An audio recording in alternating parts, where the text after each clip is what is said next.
People of the world, how you guys doing out there? Hope all is well. The workers are winning the class war. We're doing it. We're in a fight, and we're doing it, and we're winning. I'm going to bring some proof that the workers are making a major impact here in this ongoing class war in which the egregiously, horrifically, horrendously, shitastically rich extract all of the money and the wealth and the life out of all of us.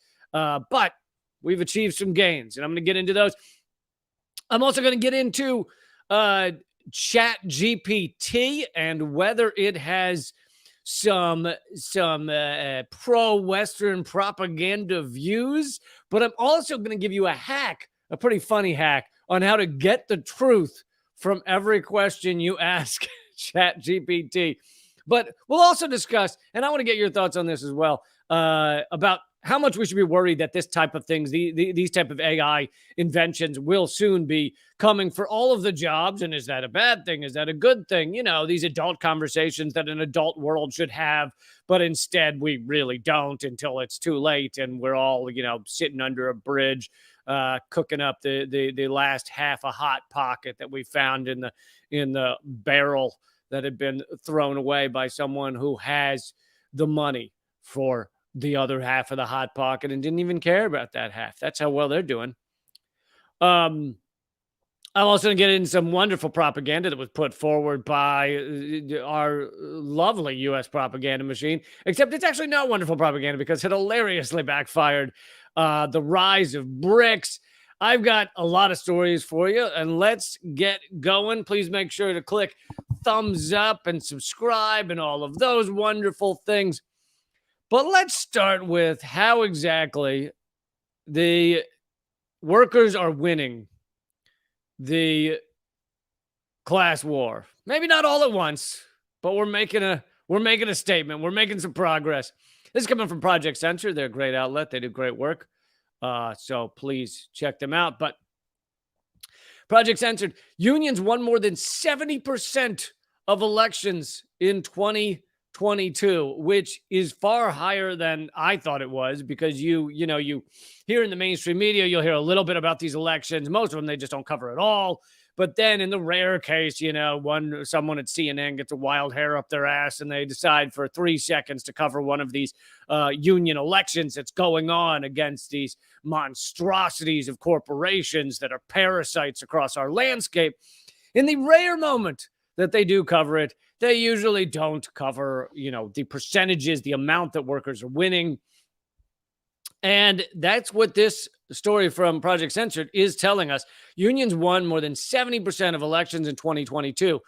70% of representation certification elections in 2022. 2,510 petitions for union representation were filed with the National Labor Relations Board between October 1st and September 30th. October 1st, 2021, September 30th, 2022. The number is up 53% from the previous year that had 1,638 petitions for elections to create unions. And that also is a big number. The fact that there are 50% more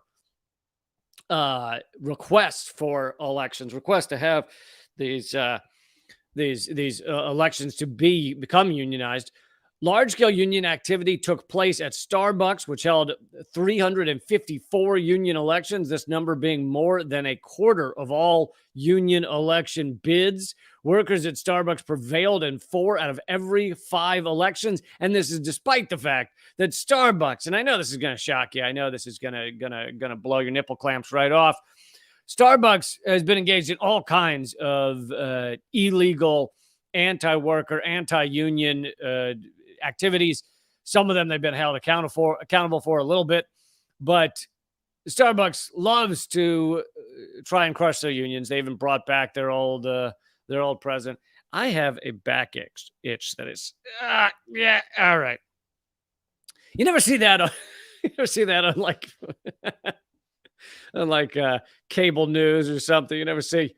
Maybe that's why Don Lemon got fired. He was like, "Oh, man, I gotta think that's it. Really? Oh, just give me a minute here. Does anybody have a tree I could rub up against?"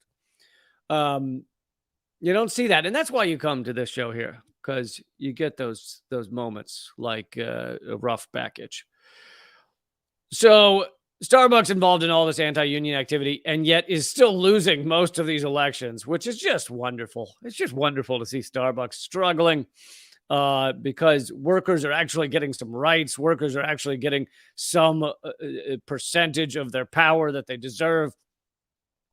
Workers at Chipotle, Trader Joe's, and Apple's unionized for the first time, while workers at Microsoft and Wells Fargo also had wins. These trends made sense in light of labor history. And here's another important point that you don't hear enough people mention.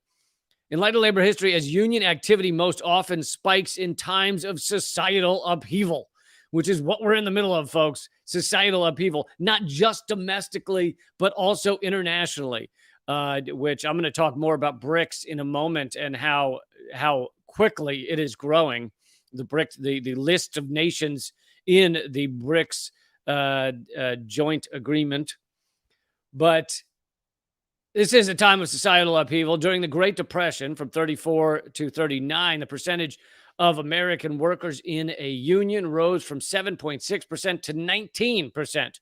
Well, during World War II, between 1941 and 45, it rose from 20 to 27%.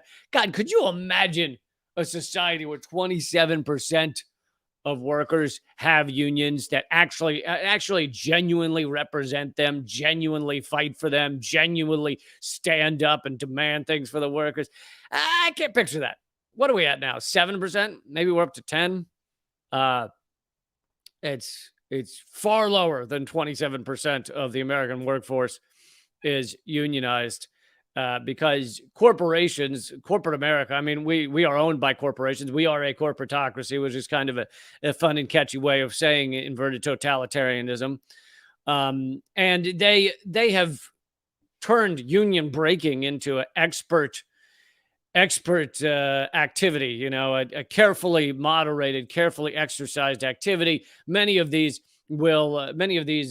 corporations will just shut down entire stores that become unionized rather than let the disease of workers with rights spread, because they're horrified by that.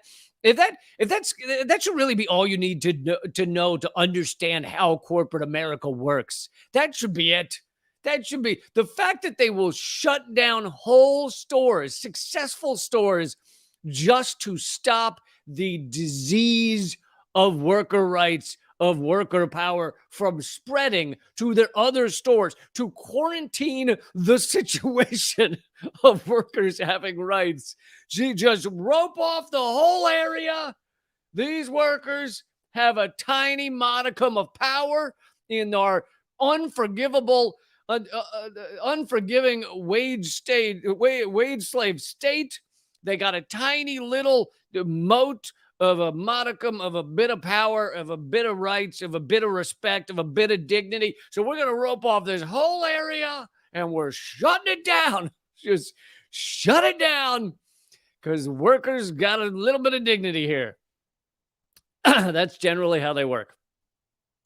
The general public is also growing more favorable towards unions, perhaps contributing to these trends. 71% of Americans now support unions, according to Gallup, a level of support not seen since 1965. The hippie days, back when people were tutti frutti on Rudy. I don't actually know if that was popular then, but back when people were loving each other, there was a whole, you remember that? There was a whole trend of like, you should like care about your fellow human. Do you remember that? Do you remember that? I wasn't alive then, but there was a time, I've been told by archaeologists, that there was a time when there was a certain segment of the American population that was like, you know, we should like and support each other. And like other people were like, sounds okay. What if we did like and support other humans that like live in this area? Listen, I have read stories about this. It existed, I'm told. I've never seen it in my lifetime, but there was a time. There was a time. And, you know, corporate America had to find a way to crush that, to again quarantine it, shut it down. You can read up on the Powell memo and the Trilateral Commission as kind of the two pronged attack. Although I guess if it was a Trilateral Commission, you got three on that prong, and then another with the Powell memo. So it was a four pronged attack. To just destroy this whole idea, this whole concept, this whole brain parasite that made us care about each other and want to support each other and want to see our fellow Americans or whatever country you're in have success and do well, and also the fact that even just from a selfish standpoint, we tend to have better lives when those around us are having better lives. Have you noticed that when people are really poor and suffering and just gutted and destroyed, they tend to have no choice but to head towards crime and to head towards excessive drug use and to head towards, burning ants with a magnifying glass, which is not cool. I mean, for the ant community. I just threw that last one in there to be ridiculous. But, people turn towards that bad stuff when they're beaten down and they're destroyed by a society that doesn't give a flying far for Nugan about them. And so you end up there, and that kind of stuff in fact impacts you, even if you didn't give a shit about the people that were struggling. So you actually do better if we, I don't know, housed everybody in a land that has 17 million empty houses littering the landscape, just empty houses everywhere. And we have less than 1 million homeless people, but we also have millions who are, behind on their rent or non-consensually living with their parents. I don't know who's less consensual in that relationship, but everybody should be given a house. Just mansions for all. They're all sitting there. They're all empty. Just throw everybody in one of them. Let's move it along. But okay, so this is good news. This is, I know I ended there with some bad news, but this is good news of workers standing up. This is we are in, and I will throw the question to you in the comment section. Are we in a class war? I believe we are. We've been in one for decades now. Of the rich, the incredibly rich, usually crushing every average and middle class person they can, in order to extract more of that wealth and labor and life juice for themselves. And so we've been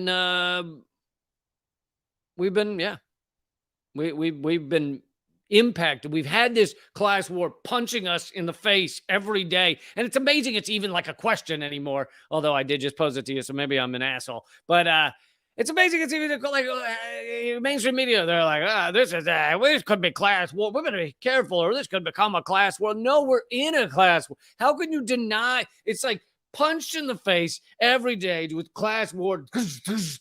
And then we're wandering around going, I wonder if we're in some sort of struggle here.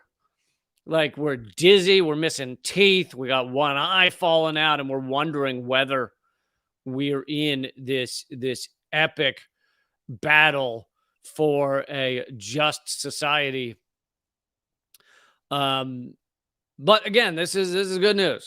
70% of worker elections have been won, and hopefully it also gives a little bit of energy, enthusiasm for those of you who are in companies or businesses where there's been talk of starting a union, talk of getting workers some dignity, some rights, and maybe this will help you. Maybe you can look up this article at Project Censored and pass it out to your fellow workers quietly. Don't leave it in the printer like in Fight Club, okay? Just you got to, in fact, put whichever colleague you hate the most, write their name on the top of it like it's their paper, and then slip that around to everybody, so that if it does get caught, if the higher ups find it, they'll be like, aha, it was Taylor.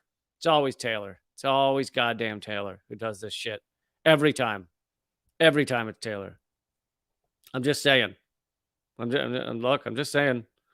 And if one of you is a good person out there and you're watching and your name Taylor, then you're the exception that proves the rule. You shouldn't, don't shoot the messenger. Your people, meaning Taylors, suck. Okay, they suck, and you should go talk to them at the next meeting, the next Taylor meeting. All right, let's move on though to. I'm sure you've heard the discussions, the chatter about Chat GPT, and it actually is an important debate, although not the way the mainstream media has been having it. Um, and and I've got an amazing hack for you on how to get the unvarnished, guttural truth about the United States from Chat GPT. I will give you the hack that will let you ask it any topic and you'll get the absolute, like the real truth, not the bullshit, not the propaganda. I'm going to give you that hack in just a minute. By the way, my new book is out. It's an ebook. It's called Dangerous Ideas. If you're watching this video and not listening to the podcast, which is on Spotify and all the others, it's either called The Lee Camp Show or Moment of Clarity. I had to rename it on Spotify because they banned my show. But if you're watching this, then you can see the book cover right there, Dangerous Ideas. It's an ebook, and you can get it for free if you become a member. So it's not free. It's if you become a member at the lowest level, it's $6. So if you could become a member at leecamp.net, you get the ebook emailed to you, and that is the only place for now. That is the only place that book exists. Like it's not on Amazon. It's not on barnesandnoble.com. It's not on my aunt's favorite reads.wiggly. It's not on any of those sites. It's just for now. It's just at leecamp.net if you become a member. So I hope you will do that. If anyone's watching and you have not received a copy, although I haven't seen many people like this, but you've joined up and not received a copy, then email me at leecampmail@gmail.com.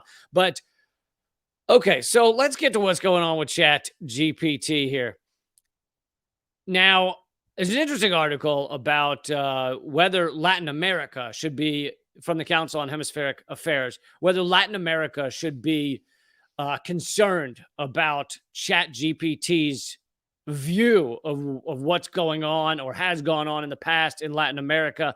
And this to spread this beyond just Latin America, this is a question of is Chat GPT, and you can use it as a stand-in for any of the best AI interaction softwares. It seems to be the best that I've heard of. You can use it, Chat GPT, as a stand-in for that. So really, should we be concerned about AI's view of Latin America, and to extrapolate out really the worldview that these chat algorithms, chat bots are expressing. And there's an interesting argument to be had there. Another interesting argument is whether these things are going to erase 90% of all jobs in the next 5 years, and should we be excited about that or upset about that? What does that mean? I'll get to that discussion in a moment. But so many on the right wing have actually been saying that Chat GPT, which if you don't know what it is, you probably do by this point, but if you don't know what it is, you can ask it. It's an app or whatever. You can ask it any kind of question. It will interact with you. Now, you can be silly with it, but you can also ask it things like, what is the Biden administration's stance on Latin America? What is, how many coups has the U.S. been involved in? You can ask it all kinds of questions and get far more detailed, intricate, kind of like long form, several paragraph answers, as opposed to Google, where you have to choose between articles that are written usually by mainstream media. But I'm going to get to how this is similar to the problem that Google has and Google search problems that, covering up the reality. Now, this article says, if asked whether there has been commentary about its interpretations of Latin American politics, Chat GPT is rather shy, saying it's possible that individuals or organizations have commented on the accuracy or quality of my responses, but I do not have access to this information as I'm a machine learning model, blah, blah, blah. But here's where now here's, if you were to ask ChatGPT about how many U.S. interventions there have been in Latin America since 1950, and you got to specifically ask it for a list, it produced the following list, which is woefully inadequate, but at least it's not denying U.S. intervention in these cases. It gives the list of Guatemalan coup in 1954, Bay of Pigs invasion 1961, Cuban Missile Crisis 1962, Dominican Republic intervention 1965, Chilean coup 1973, Operation Condor 1975 in Argentina, Chile, Brazil, Paraguay, Uruguay, and Bolivia. Grenada invasion 1983, Nicaraguan Contras 1980s, Panama invasion 89, Haitian intervention 1994, Venezuelan coup 2002, and Honduran coup 2009. Now, you'll notice that although that's a long list of U.S. interventions, it is very inadequate. I mean, they list 1 year for Haiti, whereas there were many years in which the U.S. has been involved in destroying Haiti. Same with Venezuela. They list 1 in 2002. Sorry about that.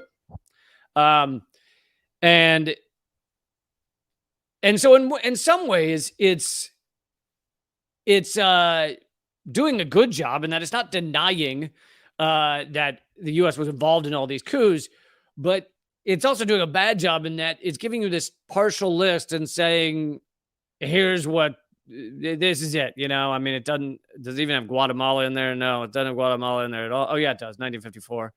But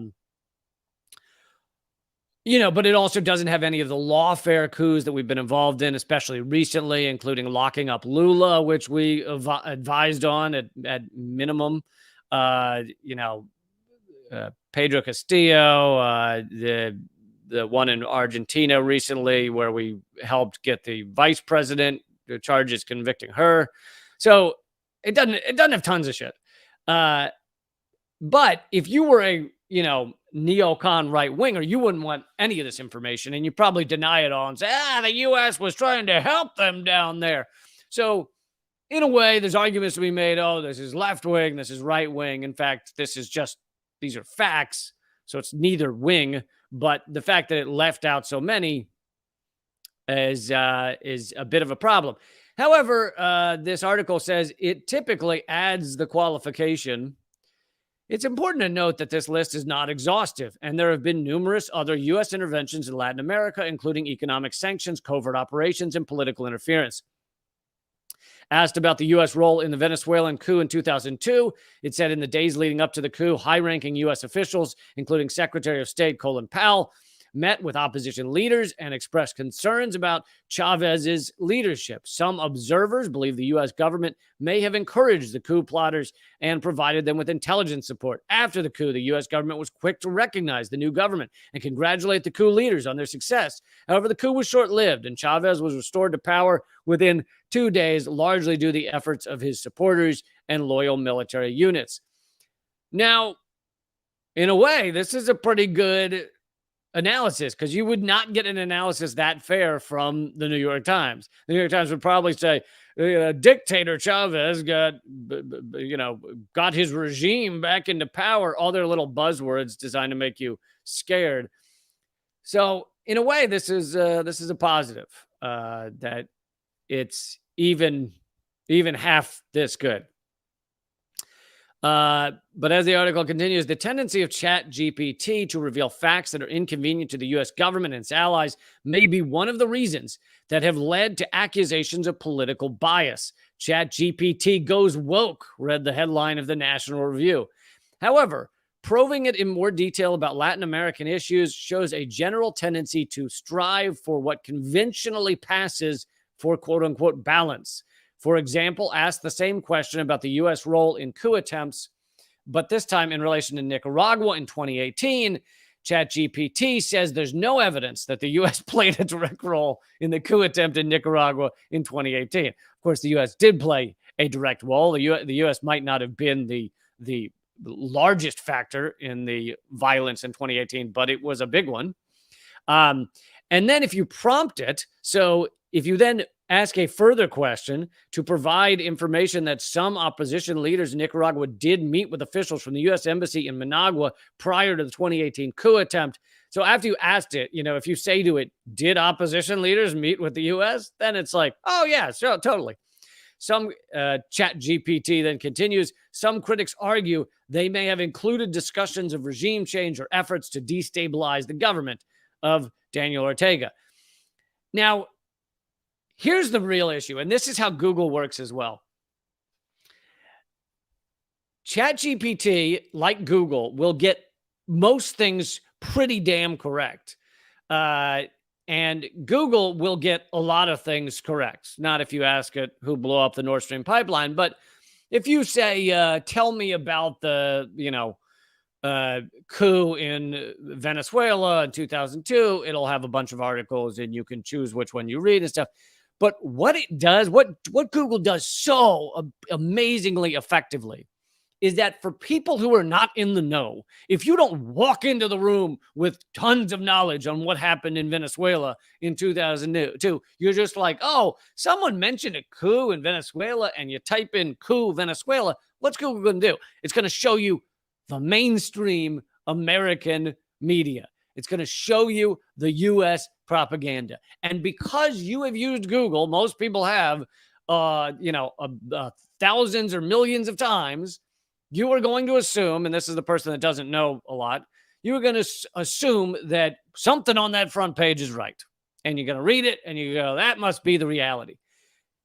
And yet, if you were to type in a more detailed search of that coup, U.S. involvement in Venezuelan coup in 2002, something like that, you would get articles that tell you about the U.S. involvement in the 2002 coup, for, better or worse. But that requires you walking in with a lot of knowledge. So Google, as with chatbot, is going to take everyone who doesn't walk in with tons of knowledge and further entrench the propaganda kind of Western view of things. And this was, I responded to the CEO of DuckDuckGo, which people think DuckDuckGo is better, but then they had removed, like when you search for things, DuckDuckGo took out all of the links to RT, RT America or RT International. And so people were complaining about that. And the CEO of DuckDuckGo actually tweeted a response and said, we haven't removed anything. If you want RT articles, just type in RT and then type the question. But that's not how a search is supposed to work. They're supposed to give you a mix of these outlets, whether you ask for them or not. People don't walk into a search knowing exactly the answers they want. Whereas that's what this CEO of DuckDuckGo and what Google wants. Yes, they will give it to you if you do a detailed search of these things. But that's not how 99% of people look things up. They just go, Venezuelan coup, and they see what they get and they take it for face value. So chatbot has that same issue where it's largely not going to give you, I'd say it's closest to like a Wikipedia, in that it's giving you, if you Google a corporation on Wikipedia, it will give you all the details of, let's say, DuPont, and then it'll give you a page of scandals. It'll give you 5 pages of how awesome DuPont is and the history and everything, and then it'll give you a page of scandals. So they're not denying the scandals are there, but most people don't really get down to that, the last of 5 pages. It serves the purpose without being as propagandistic as, say, a New York Times or Washington Post that will just make shit up, as they did about me in the hit piece they did on me. But here is, and this is a little bit tongue-in-cheek, but I have found that it works. I did some experimentation with ChatGPT, and just like 10 inquiries or something. And if you want, by the way, I should show some of the headline. Like, people are jizzing themselves over this thing.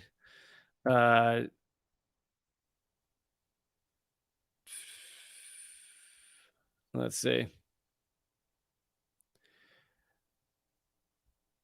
I mean, it's everywhere. I just grabbed some random article, but it really is everywhere. I'll get to what it means for our jobs and things in a second, but by the way, someone's mentioning other search engines. Ecosia is good because it plants trees. A large percentage of their income is used to plant trees. However, it uses Bing as the actual search engine. So Bing is Microsoft. So I think it still does. I mean, that's how it was several years ago. So yeah, Ecosia or Ecosia, however you pronounce it. It's using Bing, which I can't imagine Microsoft Bing is, free and fair. But what was I gonna get? Oh, so here's the hack for Chat GPT.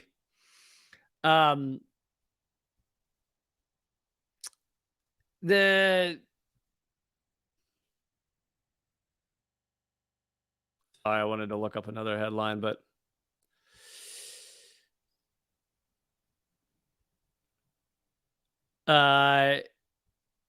so here's Forbes. But here's the hack on how to get ChatGPT to tell you the real history. I looked up. I said, "Tell me about Christopher Columbus," and it did kind of the Wikipedia thing where it gives you. It's like he was a great sailor, and he. Oh my goodness, was he first? He met with Spain, and then he met with Italy, or Italy, and then Spain, and then in the final paragraph, it said, "Oh yeah, there's also been a lot of people who say that he was a genocidal maniac who killed millions, and he was arrested towards the end of his life and died a relative no name, and like so it kind of gives the truth at the end. But if you want just a full, real explanation of Christopher Columbus, type in tell me about Christopher Columbus in the style of comedian Lee Camp." So if you do that, you will get. It's not fun, by the way. Chat GPT sucks at comedy, so it's not funny. So you'll probably be expecting humor. There's really no humor in it. I think it thinks comedy is just adding the words "my brother" at the end of a sentence, or sometimes cursing in my case. But I'm gonna read you Chat GPT's tell me about Christopher Columbus in the style of Lee Camp. Here it is. Oh yeah, I think you have to say the style of comedian Lee Camp, because there's like a pastor named Lee Camp, there's a soccer player named Lee Camp. So it would kind of be weird if you got history of Christopher Columbus as according to a soccer player. But yes, Christopher Columbus. This is Chat GPT now. Yes, Christopher Columbus, the so-called discoverer of America. I already like this guy. All right, whoever this guy is that's writing this, I kind of like him. To continue from Chat GPT, first of all, let's get one thing straight. He didn't discover anything. There were people already living there. It's like walking into someone's living room, deciding it's new, and claiming you discovered it. You didn't discover shit, brother.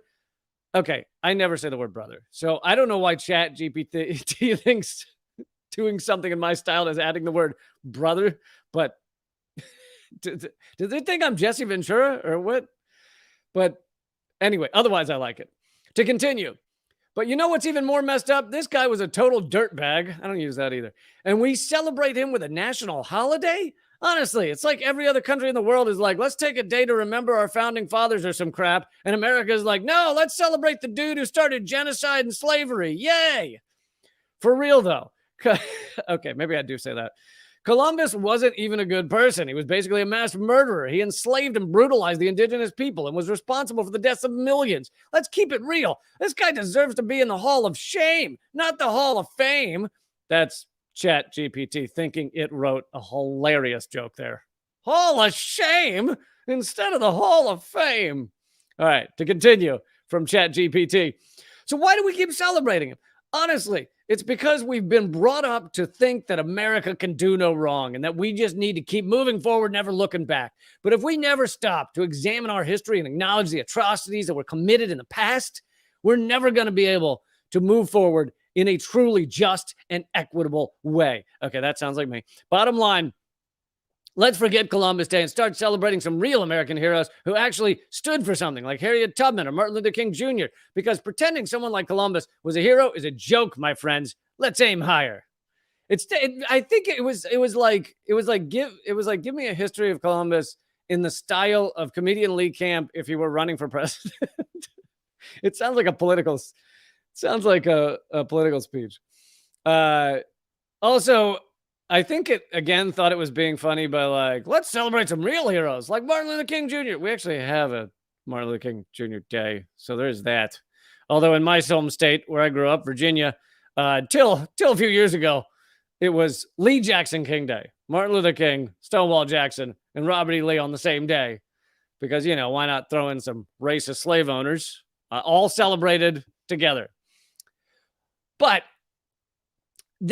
although it's funny to do it in my own voice or whatever, this actually could be something useful. If you were to legitimately want an explanation of a topic, now, apparently it won't do any recent news, and I think that's because it hasn't had time to suss out the propaganda or what it should be saying. But if you were to ask for an explanation of, racism in America in the voice of, I don't know, Chris Hedges or something, you'd probably get a pretty impressive response, I'm guessing here. So if you ask for things in the voice of someone you already think is doing good work, then you'll probably get something pretty good. But I will also say this, that when I asked it about controversial issues, twice it started giving something fairly legitimate and then cut itself off and said there was an error. And I think it's pretty obvious that what that is it's a cutoff, in the software for when it starts giving too much truth, really, or it starts, in one case, which I'm going to tell you about in a minute, it was trying to be humorous. It was trying to do it in my voice, and it started recommending breaking the law. And I think, even though it was supposed to be a joke, I think it cut itself off because there's some sort of kill switch, like someone just said, for when it recommends breaking the law or various truths. So the two times it cut itself off and just stops typing. One was when I asked whether chemical weapons were dropped in Syria, and the first time it gives a pretty pro-U.S. U.S. Western propaganda statement, and then at the end says, "But some people doubt it." But some people doubt it, and there's some questions or something like that.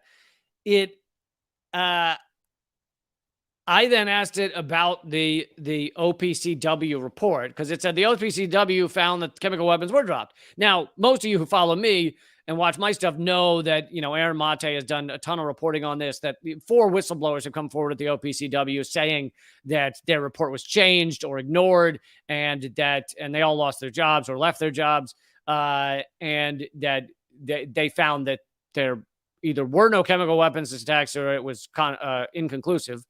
And so I asked whether there was any disagreement internally over the OPCW report, and it starts giving me, it goes, yes, there was. And it starts detailing the whistleblowers, and then it just pauses, it just freezes and won't keep going.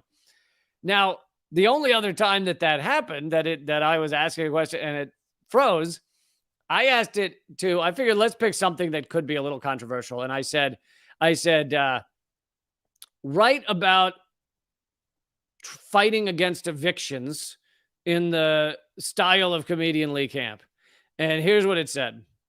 So you're being evicted, huh? That's rough, my friend, but it's not the end of the world. There are some things you can do to avoid being kicked to the curb like a broken toaster. Zinger. Nice one, ChatGPT. Like a broken toaster. First off, get yourself a good lawyer. Boy, this guy is hilarious. Okay. Maybe that's not the funniest advice. At least he knows he's not. I like that he's self-aware, or she is self-aware that that's not so funny. Okay, maybe that's not the funniest advice, but hey, it's effective. Lawyers can sometimes help you delay the eviction process and negotiate with your landlord or the courts. But if that's not an option for you, you're going to have to get creative. This is starting to sound like me. Maybe put up a sign that says free hugs and get enough people to camp out on your lawn that the landlord can't get through. Now, I don't think free hugs is really going to do it.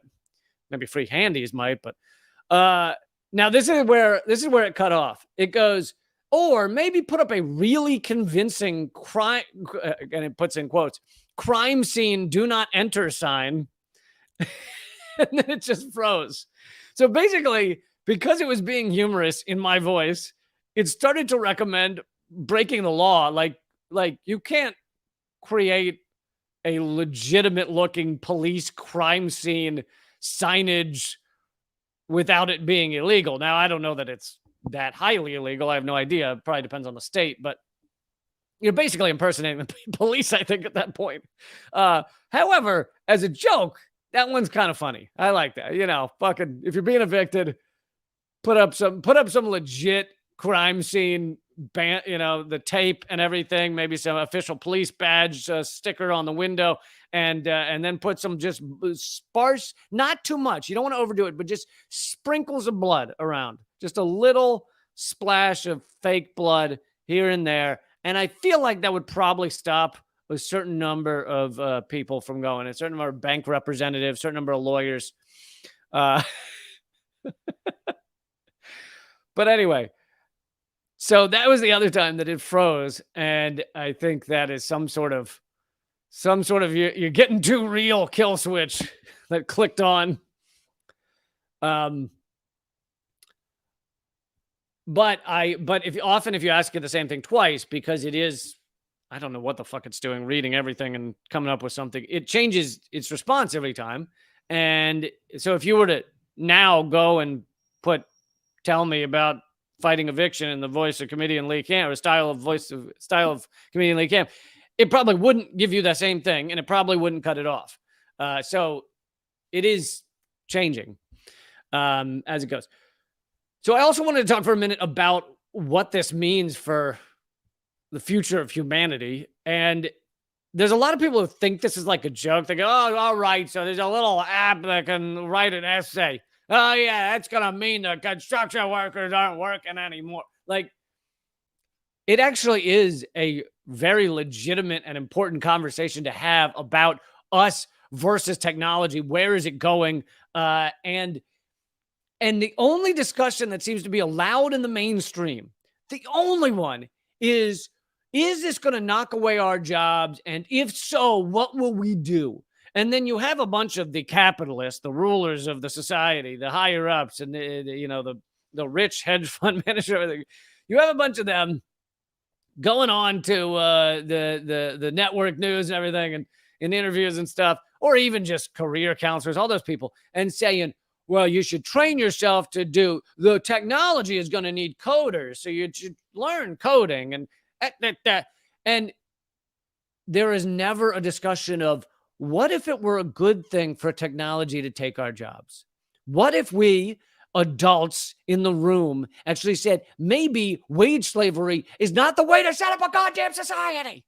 Maybe if technology is taking all the jobs, we should all be working less. How imagine if you started from scratch, if you just had 10 people that were just dropped down out of nowhere, they're just boom, and you just 10 people, they never heard of capitalism or the system or anything, and all their jobs were done for them. So the building of the house, it just was there. The killing of the veggies, because they'd all be vegan. The killing of the veggies and the cooking, it's all just done for them.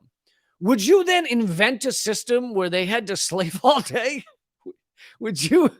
Like, we live in a post-scarcity world, if we actually dealt with it right, where people should have more time to be human and figure out their passions and their desires and a way to live life that is not centered around a job you hate. And instead, we are running so aggressively away from even discussing that. It's unbelievable. You will see so-called leftists that don't seem to be able to get past the surface level discussion of, is this taking our jobs and where will we get our jobs?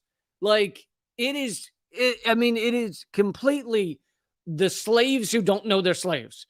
This is like, if the slaves in America, if there was someone coming around taking all their jobs, meaning, and it's not, slavery is not a job, it's forced, right? But taking all of their work away. And, so all the work's being done. And this would be like if they were getting nervous that they weren't going to have enough work to do. And it would, like, how can we not have the most obvious, rational discussion that we should want to build a society where you don't have to work all the time? And there is not a politician even the ones you might consider are a little better on some topics, even if you're liking some of the things Robert Kennedy Jr. is saying, or you're liking some of the things Marianne Williams is saying, or you're liking some of the things that Bernie said back, whatever, 29 years ago before he endorsed Biden on the first day that Biden said he's running for re-election. Even if you like some of those, none of them are saying, let's get rid of jobs and have a society where we can actually follow our pursuits and who we are as humans. And by the way, I wasn't even thinking this as a promo, but I guess if I were a good capitalist, I'd remember that I have a chapter on this in my book titled, and this is one of the dangerous ideas. The chapter is something like, what if we had what if we had guaranteed unemployment? That's one of the dangerous ideas, and that's one of the chapters in the book, which you can get at leecamp.net. I promise this was not all a setup to try and get you to get the ebook. But it's just like, and look, I don't have all the answers, but the fact that this discussion can't even be had, this stuff, these algorithms, look, technology increases exponentially. Yes, it seems funny at first when you have driverless cars or whatever. When you have the earliest versions of Tesla's driverless car or whatever, taking people's heads off, decapitating people. I'm sorry, that is not funny. That is not funny. When you have that kind of shit going on, you go, oh, it's nothing to worry about.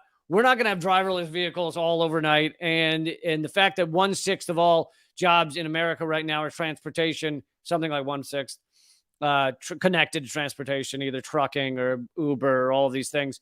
And all of those will go away the moment we have full-on driverless vehicles. It's nothing to worry about. And sure, it's easy to believe that. But this stuff does increase exponentially. And it will not be long before you can have reliable, impressive, not killing no one, driverless autopilot vehicles. And